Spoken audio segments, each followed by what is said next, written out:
This Rimoody Android head unit is tailored to fit the older Suzuki Swift dashboard cleanly, with a 10.1-inch tempered glass display that feels like an integrated factory screen rather than an add-on tablet.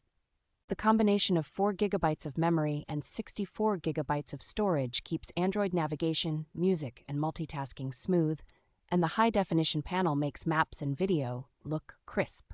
Wireless Apple CarPlay and wireless Android Auto work reliably here, so you can bring in your phone's navigation, calls, and media without dealing with a data cable every drive.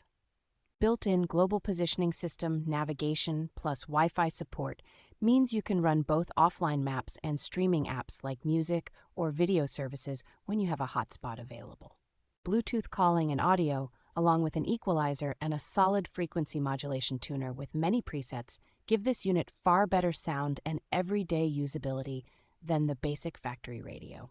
The included backup camera and steering wheel control integration add a real safety and convenience boost, automatically showing the rear view when reversing and letting you keep your hands on the wheel for core functions.